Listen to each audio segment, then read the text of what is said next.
Tonight I'm going to talk about an aspect of the South Boulder Creek flood study that you're probably not going to hear much about in the coming months. But first, a little background. The flood study is centered around the development of a set of prototypical storms, or as they term them, design storms. Here's a picture of the 100-year thunderstorm design storm that they're using to gauge the kind of flooding along South Boulder Creek. As they state, their focus was to define the most critical condition for floods along the main stem of the creek. However, in February 2005, they released what they call the Lower Basin Storm Center Report, where they looked at the hydrologic impacts of downstream storm centers. They basically asked the question, what happens if this storm, instead of setting up over El Dorado Canyon, actually sets up a few miles north over the southern end of Boulder? What kind of flood impacts will there be from that kind of storm? So here we have the picture of the 100-year design storm that they're currently looking at.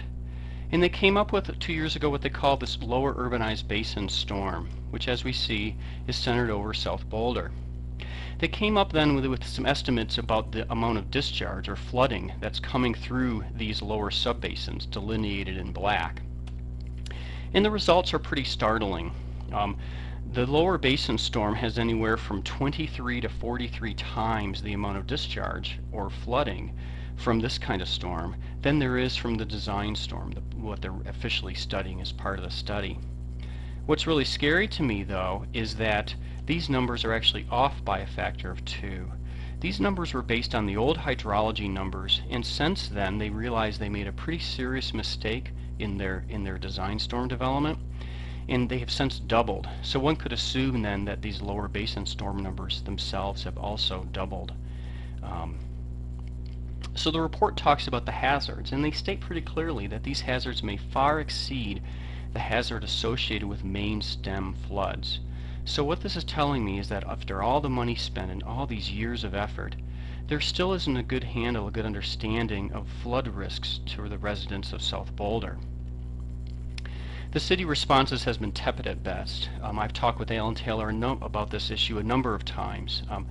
He said once, "Oh, you see that as more of an urban drainage problem." Well, I don't care what it's called. If it puts my family and my neighbors at risk, whether it's called an urban drainage problem or a main stem flood, I think that the city needs to pay attention to that. I mean, after all, the Spring Creek flood in Fort Collins could have been characterized as an urban drainage problem, and 5 people died in that flood.